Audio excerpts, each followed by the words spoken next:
विदर्भामध्ये आजपासून चिमुकल्यांचा घंटा शाळेचा घंटा वाजणार होता। मात्र भंडारा जिल्ह्यातील लाठी तालुक्यातील जेवणारा येथे जे शाळेचे विद्यार्थी आहेत आज पहिल्या दिवशी शाळेत येण्याकरिता आले होते। मात्र तुम्ही बघू शकता की हे जे विद्यार्थी आहेत हे शाळेच्या बाहेर इथे बसलेले आहेत। गावकऱ्यांची अशी मागणी होती की नक्की ह्या जे जिल्हा परिषद शाळा आहेत शाळेमध्ये शिक्षकांची कमतरता असल्यामुळे हे जी गावकऱ्यांनी ही शाळा आज पहिल्याच दिवशी बंद ठेवलेली आहे।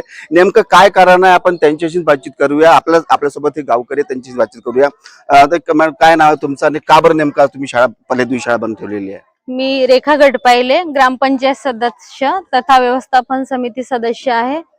आमच्या शाळा बंद पाडण्यामागचा उद्देश असा आहे की आम्ही शासनाला विनंती केली की आम्हाला इथे शिक्षकांची आम्ही मागणी केली होती। शिक्षक अपुरे असल्यामुळं आमच्या शाळेची पटसंख्या 260 आहे आणि गुणवत्तेदार शिक्षण असल्यामुळे आमच्या पंचक्रोशीतून आमच्याकडे विद्यार्थी येतात आणि यांना अध्यापनासाठी शिक्षकांची गरज आहे आणि ती आमची मागणी पूर्ण न झाल्यामुळे आम्ही इथे पहिल्याच दिवशी शाळा बंद आंदोलन करीत आहोत।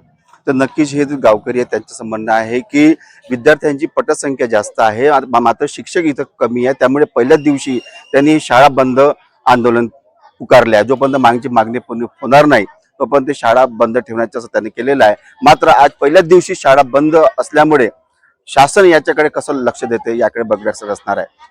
सुरेश बागडे, जय महाराष्ट्र न्यूज, भंडारा।